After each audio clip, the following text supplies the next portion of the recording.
رحیم توشہ خانہ کیس جس میں خان صاحب کو سزا ہوئی تھی اور ہم نے اس آرڈر کو اسلام آباد ہائی کورٹ میں چیلنج کیا تھا.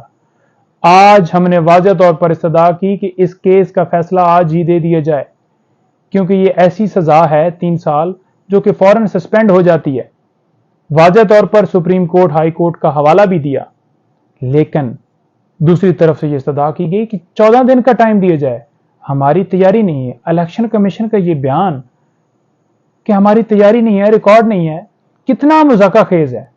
الیکشن کمیشن جس نے کیس بنایا، الیکشن کمیشن جو سارا پروسیس کرتا رہا، ٹرائل سارا جنہوں نے کیا، جنہوں نے کیس بنا کر سزا دلوائی، وہ آج کہہ رہا ہے کہ ہمیں ٹائم دیا جائے، ہماری تیاری نہیں ہے، ہمیں کیس کا پتہ نہیں ہے.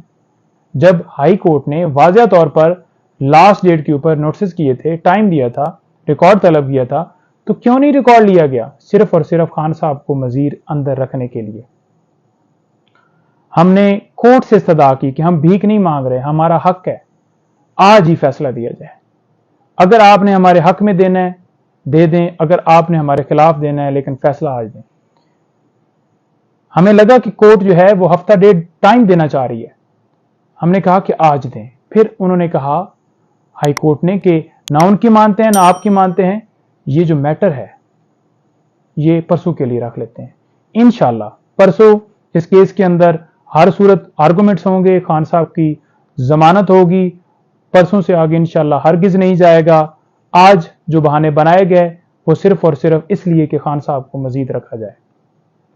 دوسرا، وہاں پر رپورٹ پیش کی گئی ایڈیشنل سیشن جج کی، جس نے واضح کہہ دیا کہ خان صاحب کے ساتھ کیسا سلوک کیا جا رہا ہے، لیکن اس کے اوپر کوئی فیصلہ نہیں ہوا.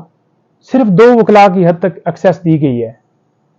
بابر صاحب جائیں گے یا صاحب کھوسا صاحب جائیں گے، اس کے علاوہ ابھی تک الاؤ نہیں ہے. میری پٹیشن کے حوالے سے استدعا کی گئی کہ اس کو فکس کر لیں، جس میں ہم نے 13 وکیلوں کی لسٹ دی ہوئی ہے.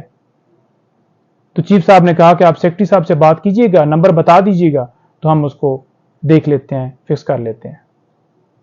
لیکن ابھی تک کوئی ہمیں ریلیف نہیں ملا، نہ ایکسیس کا پراپر، نہ فیسلٹیز کا، نہ اس کے ساتھ فوڈز کا، اور باقی جو ہم نے چیزیں مانگی تھیں. اور جو کیس ہے وہ بھی آپ کے سامنے ہے کہ وہ سیم یوں ہی لٹکا ہوا ہے.